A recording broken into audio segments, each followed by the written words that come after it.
Good evening. I'm still learning. I'm Bob Prichard at Christ Episcopal Church in Saluda, Virginia.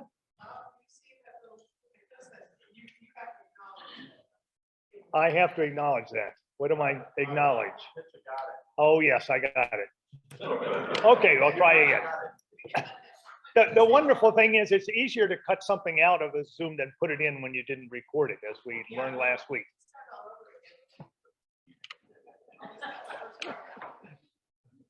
Good evening. This is the third of our presentations for Lent 2022 at Christ Church, Saluda, Virginia. And today, I'm Bob Prichard, a priest associate of the parish. And today we will be talking about religion in England during the reign of Henry VIII. A much married, very interesting man.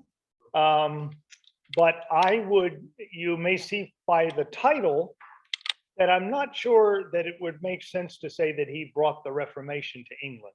What he did was, advance notice, he nationalized the church that made other changes, maybe for good and for ill, possible. But he did not himself bring the Reformation to his nation. So I want to begin with just a note about the Church of England, the Church in England. We don't know exactly when the first Christians arrived in England, but it was during a period of Roman occupation. And the earliest Christians were probably Roman soldiers. One of the early heroes of the church in England is Alban, who somewhere in the very early 3rd century, somewhere around 209, became a martyr for his conversion to the Christian faith. But by the early 4th century, 100 years later, there was in England a fairly well-established church. It's big enough that when the Emperor Constantine called one of the two councils that preceded the Council of Nicaea, they were local councils in the West, that among those attending were one or more bishops from England. So the church was enough organized that it was able to send out folk to participate in discussions with other Christians in the world. At the end of the 6th century, Augustine of Canterbury, a Roman Catholic missionary, came to Canterbury, and he began a ministry to a group that had largely been overlooked by the Christians already in England. The Christians already in England were largely Celtic people, and they had been pushed back by the arrival of various German tribes, the Angles and the Saxons and the Jutes, and they were not on particularly good terms with them, and they did not try to evangelize them. But Augustine of Canterbury did, and if you look between the 7th and the 12th century, gradually the various Celtic Christians in Wales and in Scotland and in Ireland would eventually acknowledge the leadership of the church as the Bishop of Rome. But in general terms, you could argue that at least for 2/3 of its history prior to the Reformation, there were in the British Isles Christians who were Christians and part of a Christian church, but were not formally beneath the authority of the Bishop of Rome. So just a little background.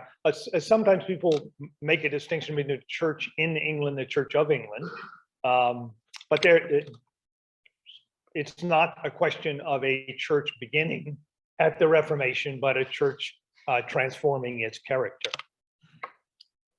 Henry's father, who was Henry VII, was the first Tudor king, and he was the winner in a long civil war that people recall as the War of Roses.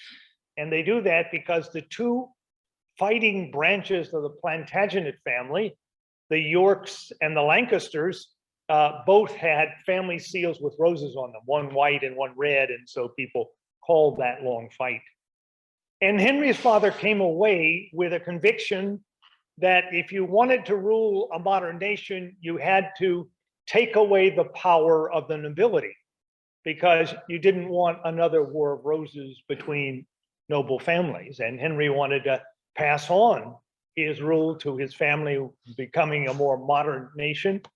And so he had a number of techniques to beggar and reduce the power of the nobility. One of his favorites was to get a huge party together of a number of his followers, and then go on progress, visit somebody, and stay until you ate all their food and used up all their bread and you drank all their wine and meat, and then go to another house.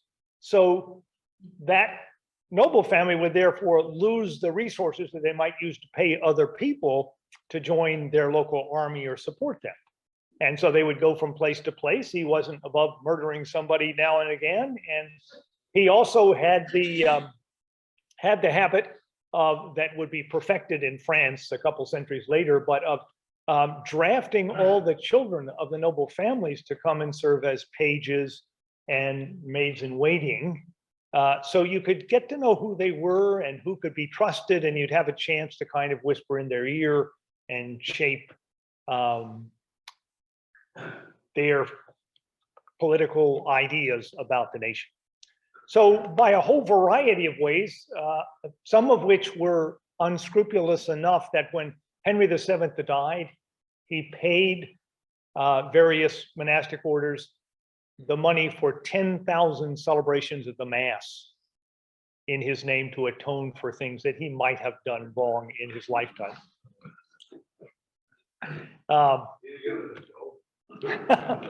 Well, you know, the indulgence were not, there wasn't a big indulgence sale in England, so people were still buying masses. And the other thing they did, which I always think is kind of interesting, when you died, if you were a rich and powerful person and you thought God needed to be very merciful to you, you would hire poor people to walk in your funeral and to pray for you, because God hears the prayers of the poor. But then, because you didn't want to muck up your event by having all these poor people, you know, street people in your procession, you would pay them maybe a coin, but you would give them a suit of clothes so they all could look splendid. So you have these well-dressed poor people in your procession as you came. And I think that that's one of the things that he did as well. But one thing I'd point out, Henry VII was fairly successful in reducing the power of the nobility. There was one large counter center of power that was left in the British Isles, and that was the church, which would be part of the agenda of his son Henry as he looked to consolidate power in the monarchy. So this is not the usual picture that you see of King Henry VIII. This is Henry VIII at 17 when he became king. His father died. He had an older brother, but his older brother Arthur had died, and he became king.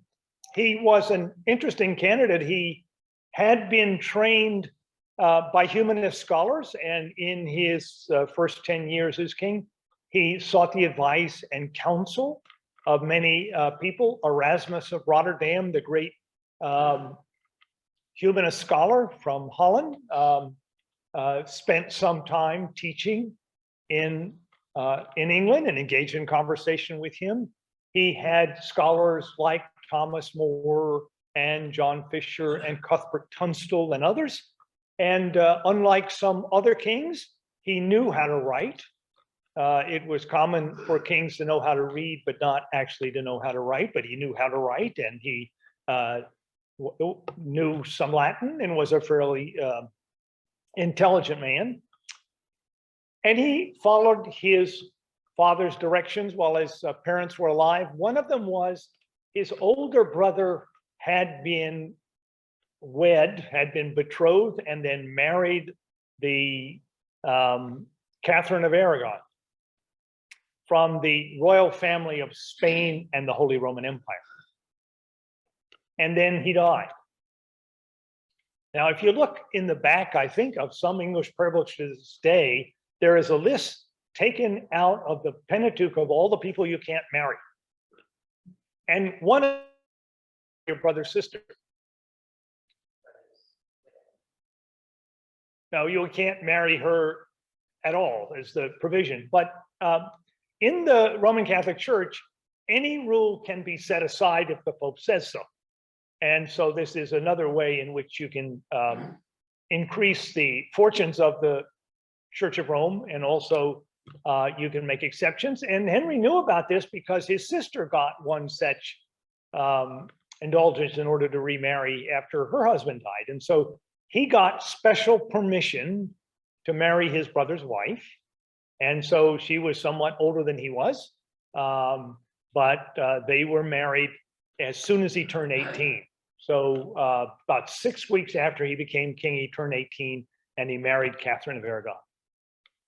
They had a relatively long marriage in terms of marriages of Henry VIII into the 1530s.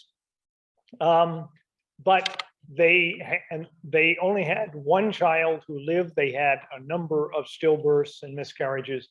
They had one child who lived, and that would be Mary Tudor, their only child. Meanwhile, if you recall, we were last week at 1518, and Martin Luther was talking to a group of scholars about justification through grace by faith. And the word of that reached England within a year by a variety of ways. One was there were Augustinian houses at the universities in England, and so they knew what was going on among the Augustinian canons like Brother Martin, and they got the word through that role.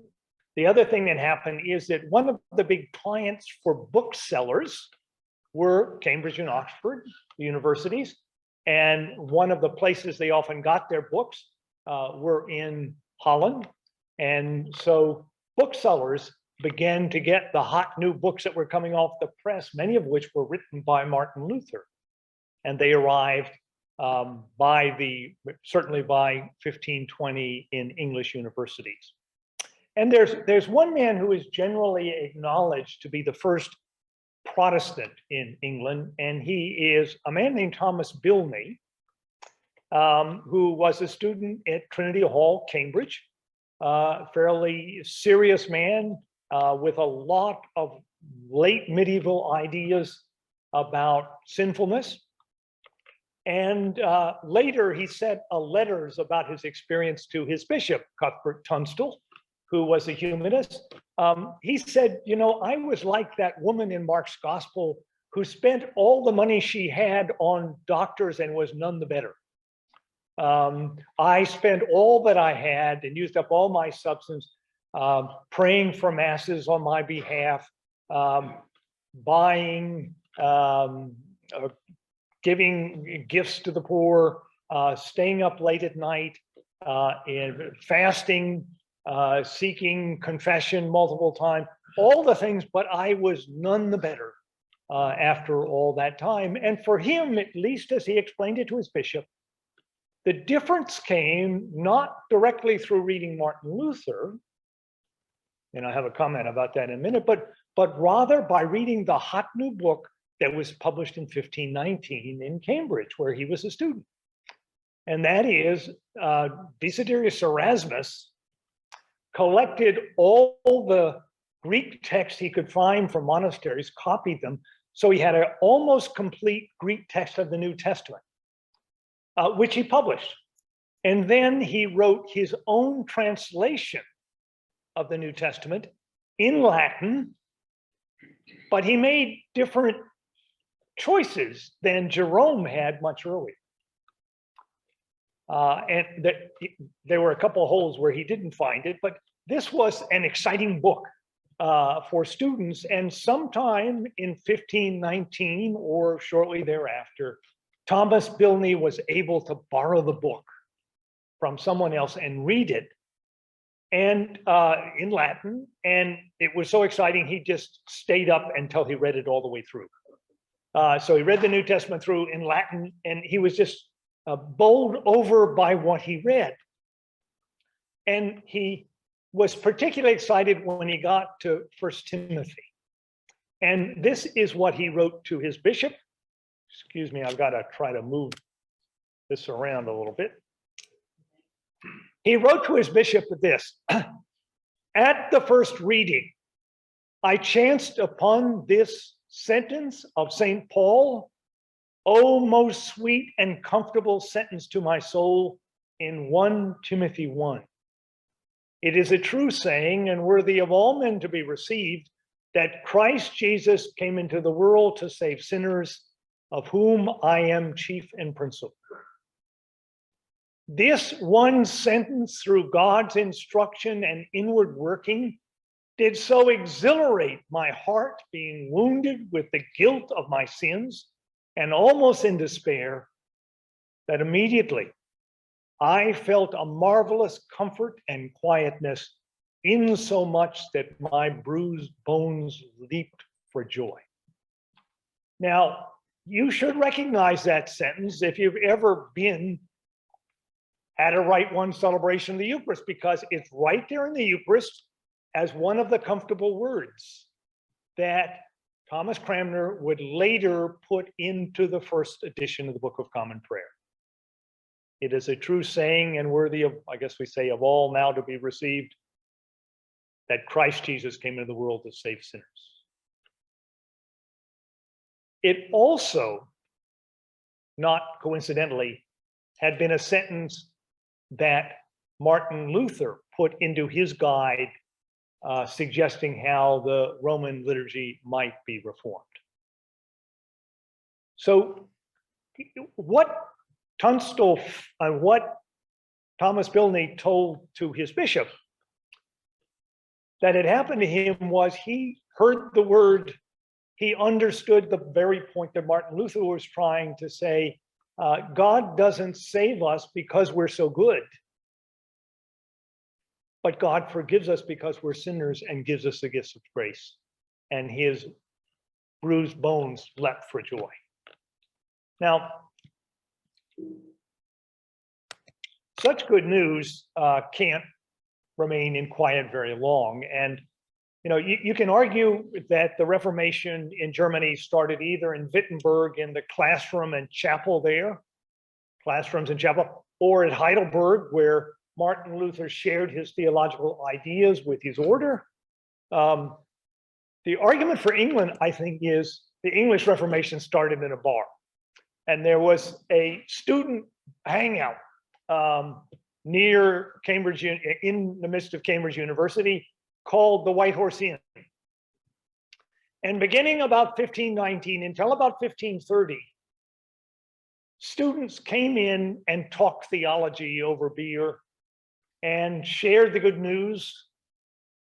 And almost all the principal figures in the English Reformation passed through that bar at one point or another.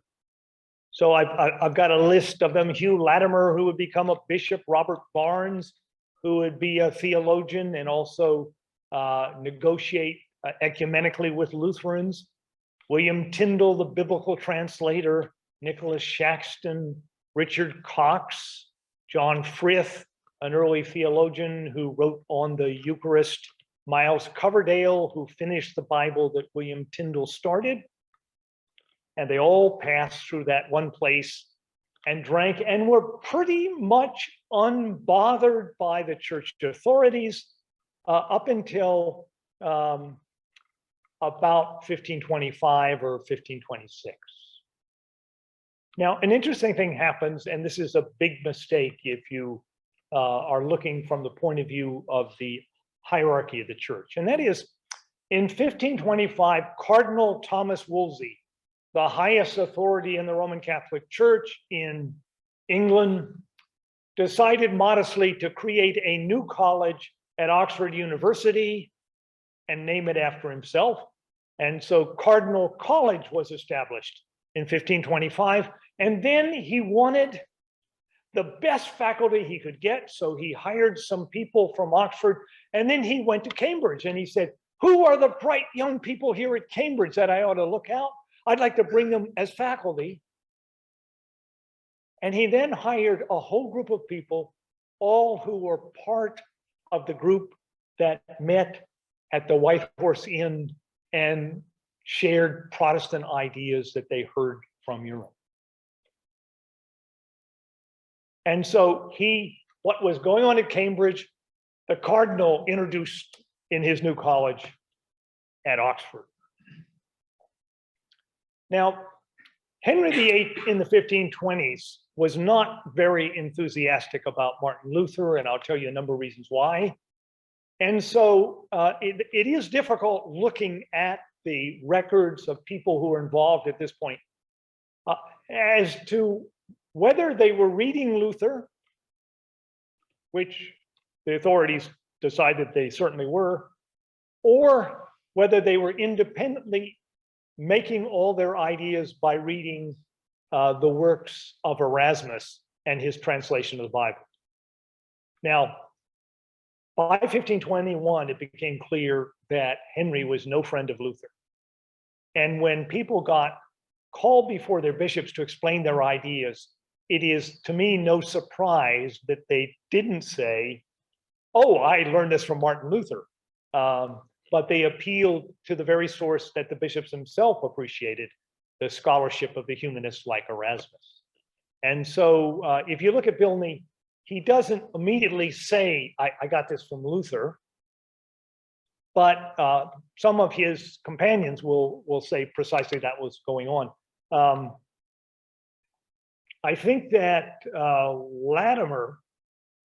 Hugh Latimer said that one day he went to a presentation and somebody was presenting a thesis, and the thesis was that Martin Luther's friend and co-worker Philip Melanchthon was a heretical person, and that's what the argument was. And the person had the topic assigned by the teacher, the master, and defended it. Hugh Latimer said, you know, I sat there during that whole long presentation, and afterwards, Thomas Bilney said, hey, you want to go for a drink?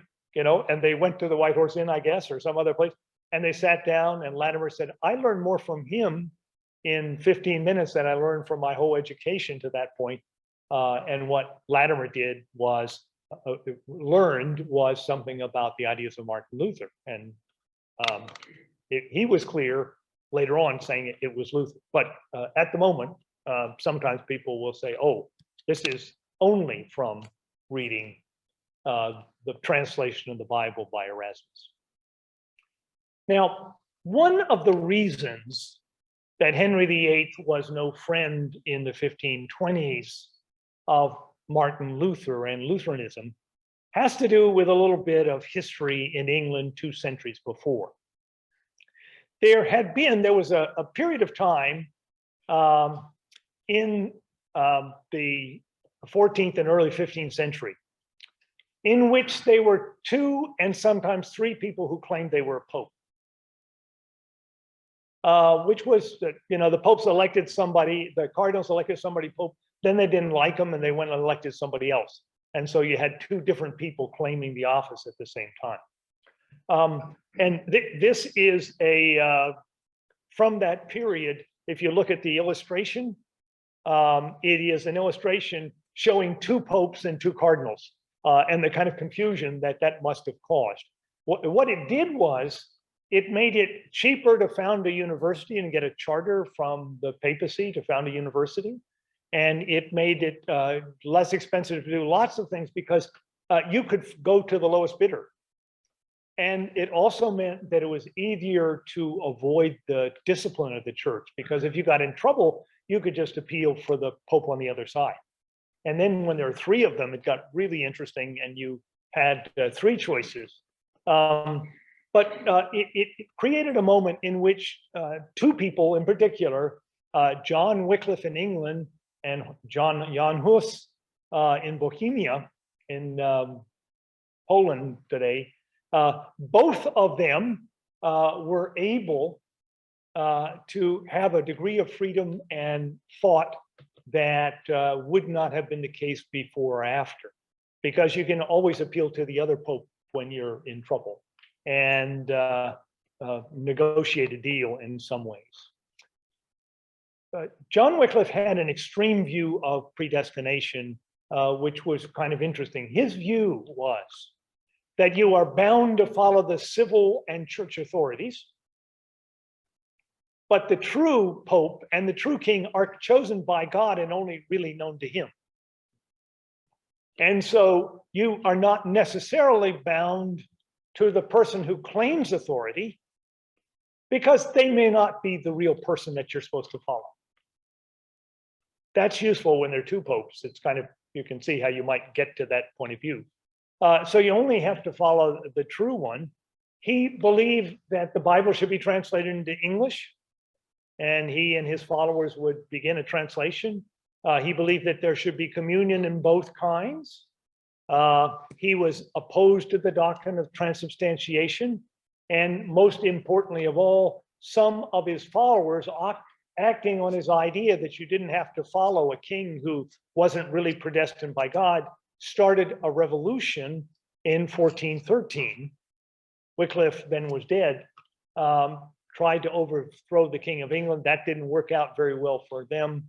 And it left every king of England afterwards really worried about the followers of John Wycliffe, who they called the Lollards.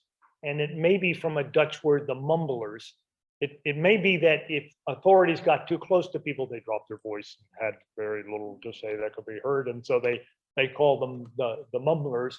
And there's a long memory, and there is also a series of executions that continues past the reign of Henry, where Lollards are rounded up because they are thought to be people who are likely to rebel against the government.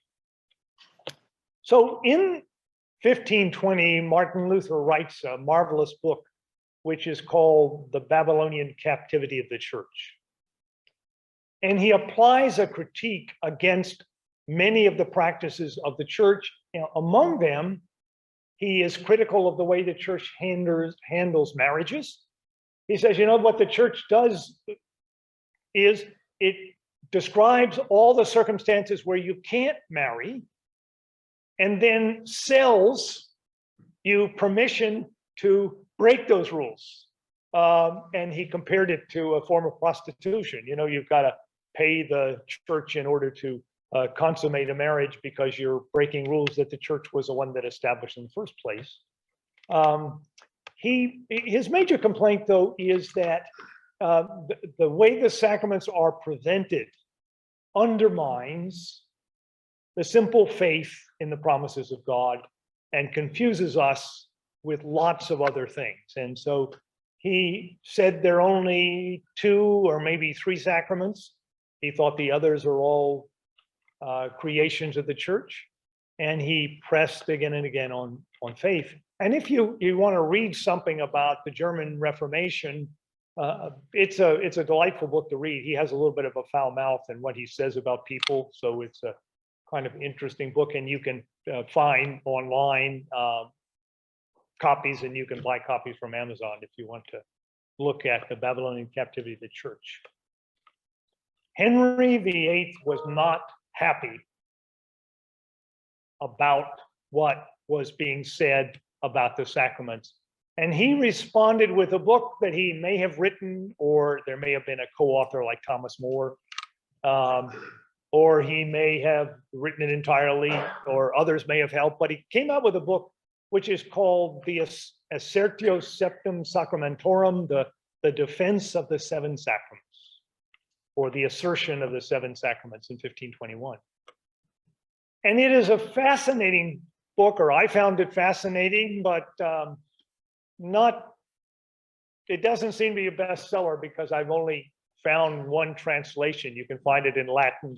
It's not a book you can pick up at a local bookstore easily. But what he does is he argues that the 7 sacraments are God's word because of their facility in organizing society.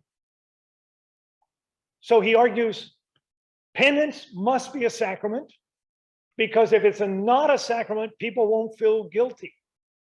And if they don't feel guilty, they will misbehave. And if they'll misbehave, it'll undermine the society.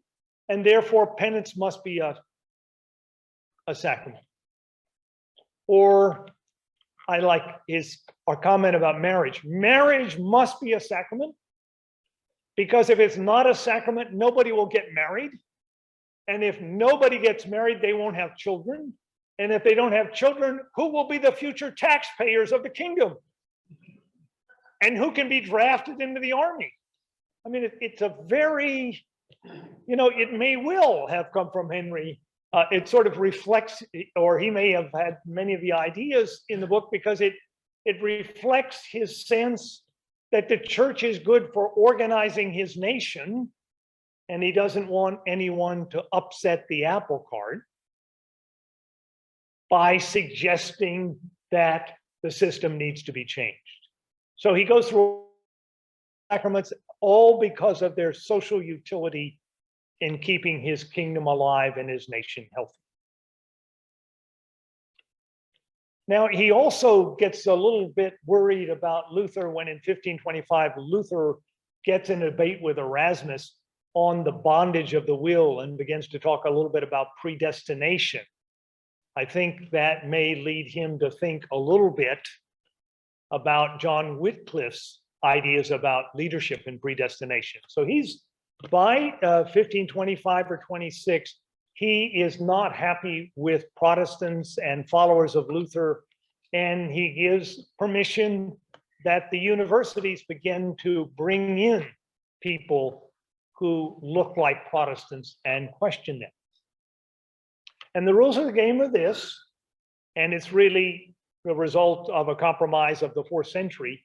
If you are accused of heresy, you get one chance to denounce your ideas and are forgiven, but that's it. If you return to your errors, you're executed. And just to make sure people know how serious it is, if you are accused of heresy and recant, they give you a pile of kindling and they have you march around a church building, because that's the kindling that would be used to burn you at the stake if you change your mind again. So it is a rather severe reminder about the importance of behavior. So arrest began. Robert Barnes is arrested. He's that Augustinian who was at Cambridge, part of the White House group, White Horse Inn group. He's arrested because he gives a sermon against cardinal affections. And Thomas Wolsey thinks he's talking about him. So he has to come in and say that he doesn't disagree. People hear Bilney and they hear the Lutheran idea of faith in Bilney. He's brought in and told that he has to renounce his faith or that position as heretical, or he'll die. So he's marching around with a stack of firewood. Sometimes people don't have any choice. In 1528, all of those teachers who are Protestants at Cardinal College in Oxford, they are all taken in the basement and locked in the basement of the college where they're teaching, with nothing there except for salt fish and no fresh water. And a good number of them die before finally they're let out and they hire a new faculty for that college. So there are a number of early martyrs, if you will, to the Protestant faith in England. Thomas Bilney can't keep his mouth shut. He starts preaching again, and he is executed for his ideas. Now, Henry, up to 1529, has pretty much gotten, let's get rid of Lutheran ideas, focus, let's root out the problem. We don't want anybody who could be a lollard. We don't want anybody who might look down on the authority of the king. We don't want these strange ideas about having a limited number of sacraments. And he does nonetheless have a problem that he becomes increasingly aware of. He has a son in 1519 by a mistress. So he thinks, I don't have any living son by my wife,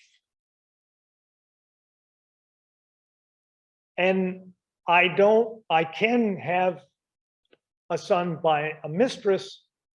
It may be her fault and not my fault.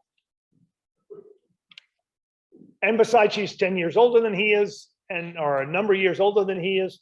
He begins to think that perhaps it's his fault. And then, of course, he's hearing a little bit of preaching, and some people say, well, maybe you're cursed because you got that indulgence to marry your brother's wife, and that's forbidden in the Bible. Maybe that's why you don't have sons. Now, modern people today know about good queens of England like Elizabeth I and II and Victoria, who preside over their nation in prosperous times and turn out to be wise counselors and other things. But at Henry's time, there was no memory of a good queen who led England in peace. Their only memory was Queen Maud, who kept getting in a fight with her son or nephew Stephen and divided the nation in civil war for a period of time, centuries before. And Henry and a male-dominated society began to fear that there would be no leadership without a son, and he did not have one.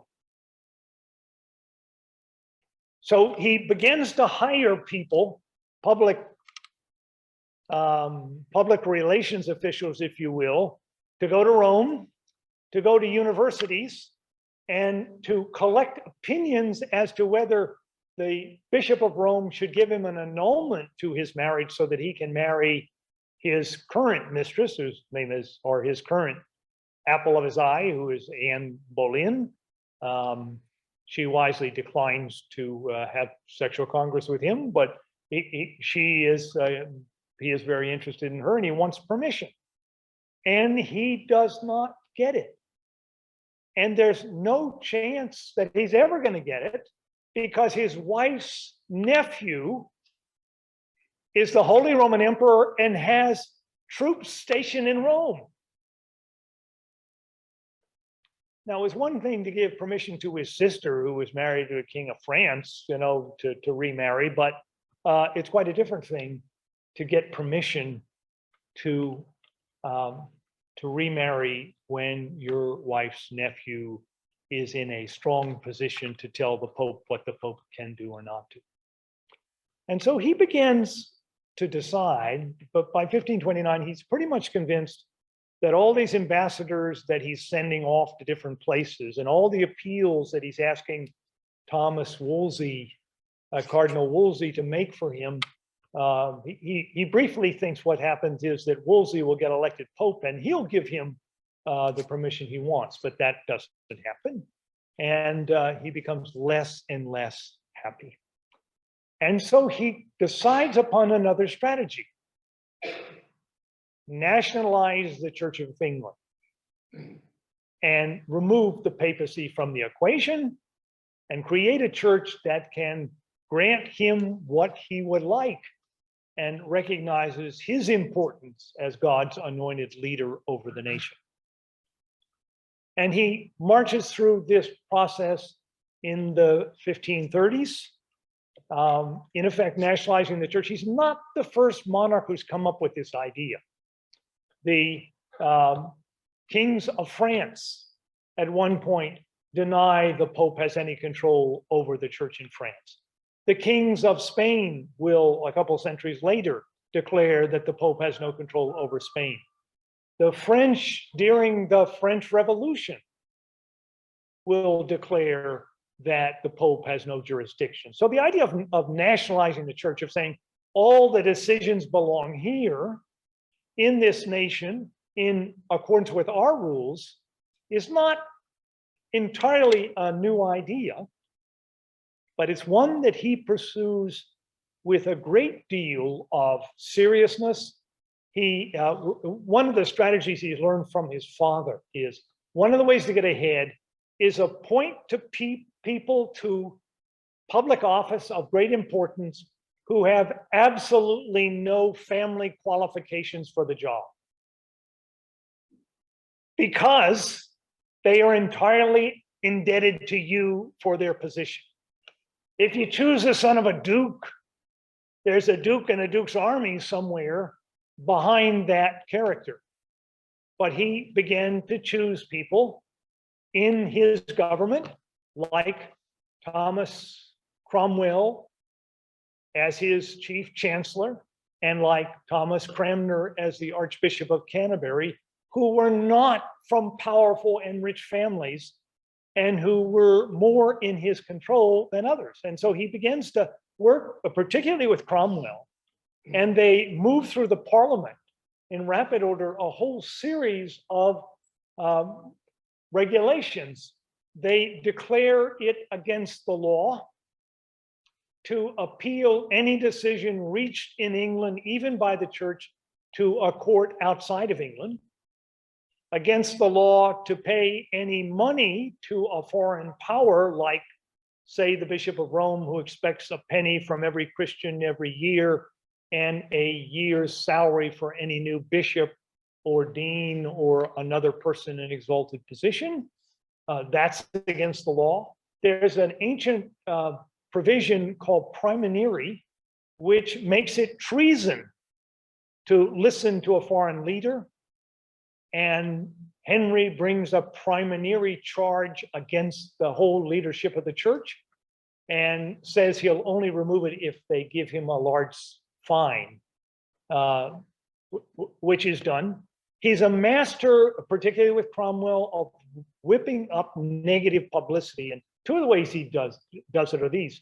The first is he appoints Cromwell as the chief visitor of every monastery, which means that he goes and receives confession or has the ability to know the confession of everybody in every monastery. And then somehow some of the misconduct people are admitting in private seems to escape into public knowledge. And so you find out that 6 people in 20 monasteries have done some terrible thing. Well, pretty soon everybody thinks that that's what everybody in every monastery does. And he continues with a whole series of regulations. One of them is that he declares that he is a supreme head of the church, which a number of people say, isn't that Jesus Christ? Or didn't the Pope claim that position? But Henry fumes and threatens and is able to convince Parliament to adopt the provision. He's the supreme head of the church. He's also got another title. When he wrote his first book, the Assertion of the Seven Sacraments, Pope Leo X names him defender of the faith. So he is the defender of the faith. Of course, no pope will give that to anybody else. So at the end of his reign, the Parliament starts giving that title to every successive monarch in the Church of England. Though under Elizabeth, they change it to Supreme Governor instead of Supreme Head to leave a little room for Jesus Christ to have some leadership in that position. But he's able to bring the church to heel and to take away much of its independence authority. But another thing he does, he sends Cromwell, instructs Cromwell. Cromwell sends out accountants to every monastery to see how much money they have and everything they own, and they publish a book, and then they declare that by 1536 that they are going to close all those monasteries and take all the money. And some of the things are taken to the government, and some are given to Cromwell's friends, to King Henry's friends, in order to be able to guarantee their loyalty. Now, obviously, one of the goals that Henry reaches is that by going through all this process, there is no one left to challenge his authority to tell the church what to do. And so he is able to get permission to marry the apple of his eye, Anne Boleyn. And then when he decides that he doesn't like Anne Boleyn anymore and that she's casting her gaze at other people, and besides, she only produces a daughter and no son, he goes on and marries one of her maids in waiting, who is Jane Seymour. and he gets permission to do that. So that's he's completed the first half of his marriages, the first 3 of his 6 marriages by 1536. A church that is bent to his comfort. Now, this is not, if you will, a highly ennobling case about the piety of the king that I'm telling. I think there have been deeply pious people who have suffered for their faith, who have been moved by Reformation ideas. And one of the interesting things that happens after 1530 is Henry begins to follow an equal opportunity policy of terror. He is willing, sometimes in the same year, to kill a few Protestants and to kill a few Roman Catholics in order to make it clear what his point is. And depending on whom he's interested in marrying and what foreign policy he wants to pursue, he tacks in a slightly Protestant direction, and then in a more Catholic, though still anti-papal direction. So for the 1530s and 1540s, you've got this zigzag pattern. So 1535, he has executed Thomas More and John Fisher, devout Roman Catholics who are opposed to his marriage and to his nationalization of the church and to his marriage without permission of the Pope, but simply on the basis of people in England. He, in 1536, he publishes 10 articles, which are a statement of faith, which is almost Protestant. It leans in a Protestant direction on a number of issues. Still, it talks about prayers for the dead, but it talks about the 2 primary sacraments. And he does it in part because he wants to work out an alliance with a group of German princes called in the League of Schmalkald. He's looking for a political ally. And then he marries a princess from one of those kingdoms, whose name is Anne of Cleves. And it turns out, there's nobody sent him a picture on an iPhone of what she looks like. All he has is a painting of what she looks like. And apparently he is not happy with her when she finally arrives. And that marriage will be annulled on the grounds that it's not consummated. And the 2 people who've helped negotiate this, Cromwell and Robert Barnes, who's his ambassador to Germany. Barnes is burned at the stake for heresy, for the very agreements that he's tried to work out with the Lutherans for Henry. And Anne of Cleves and Cromwell, who has helped set up the arrangement as well, is beheaded for his efforts. So Henry kind of goes to from pillar to post, if you will. Then he marries the daughter of one of the remaining Catholic families in England, the Howards, Catherine Howard, and he marries her in 1540. He publishes shortly before that marriage the 6 articles, which are more Catholic in character. They're not papal, but they declare that you cannot have clergy marriage. They declare that there are 7 sacraments and the communion should be in one kind. It's a kind of traditional Catholicism without a pope. Prayers for the dead are fine, are required, but he's not quite sure what mechanism that they would work now that he is no longer connected to the Bishop of Rome, who claims authority over the time in purgatory of people. And so he's a Catholic, if you will, or a traditional Catholic in some ways. But Catherine Howard, this time, probably commits adultery. It's not clear that Anne Boleyn ever did, though she was executed for it. And he's suddenly leaning in the Protestant direction again. So he he allows he first declares, he allows the convocation to declare that there will be one rite of the Roman Catholic, one use of the Roman Catholic rite in England, one Latin Mass that will be used in England, and it's the rite of Sarum. You may have heard Sarum blue. In times of penitence, they use blue instead of purple in Sarum, and that got to be an exciting thing in the United States and the Episcopal Church about 30 years ago. So lots of people have blue stoles when you used to see purple stoles, and you know you're in a Sarum rite position.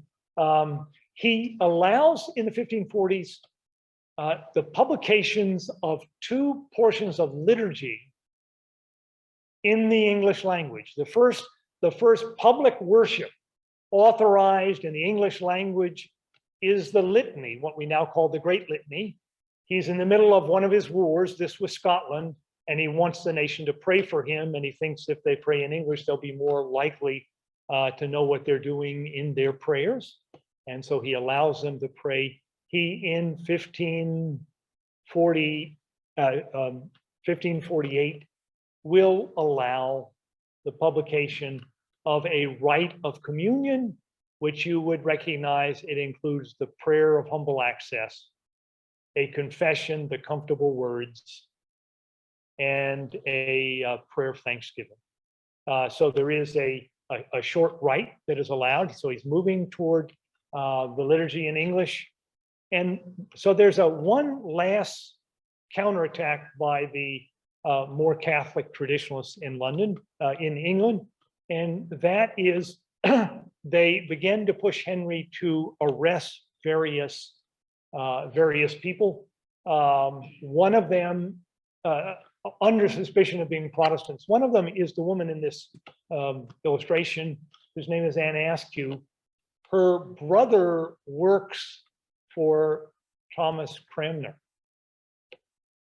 And I believe that she has some relationship with Henry VIII's last wife, Catherine Parr. And Marcia, Richard Rich, who I keep telling you is going to be a bad guy if we get to the end of the Hilary Mandel book. Anyway, Richard Rich tortures her at length on the rack in order to try to get her to implicate all of the Protestant people. The hope is by conservatives to arrest, execute key people before Henry dies, so that when it's time for succession, traditional Catholics will be in positions of power.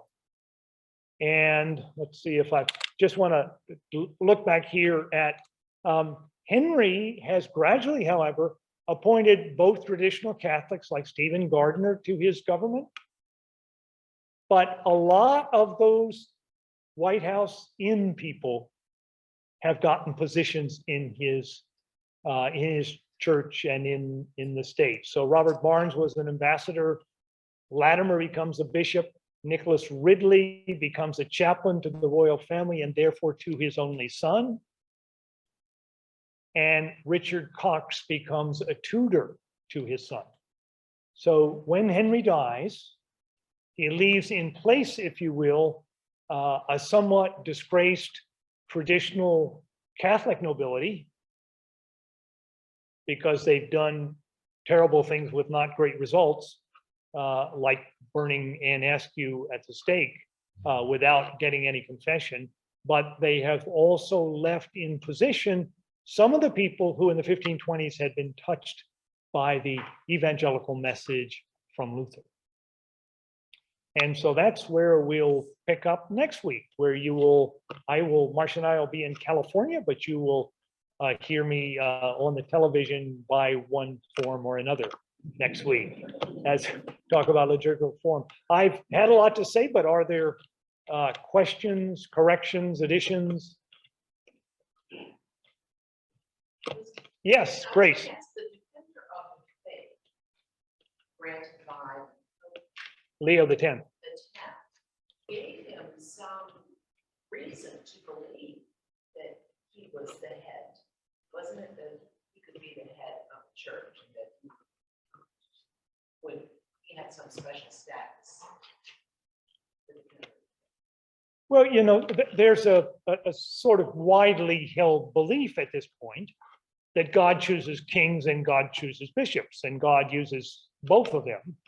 And so I guess kings like churchmen to acknowledge that, or church leaders to acknowledge that. So Constantine liked to exercise his position. The various Holy Roman emperors, Napoleon liked to have crowns put on their heads, or put crowns on their heads in the presence of a pope. So, but they kind of like that. And I'm sure that Henry did not mind being identified as a defender of the faith. You know, there's an old poem that people used to use to talk about England in the 16th and 17th century about the Vicar of Bray. And the Vicar of Bray, you hear, is a Protestant one day and a Puritan one day, and he's a Catholic one day, but he's always the Vicar of Bray. You know, and Henry leans in a Protestant direction, sometimes in a Roman Catholic direction, sometimes in a totally secular position one time, sometimes in a sort of national Catholic position sometimes, but he's always the King of England. And he's very sure that God has put him there. And is able ultimately to come up with an heir and to provide succession, which is in the end, the most important thing that a monarch can do. Other thoughts? So thank you very much for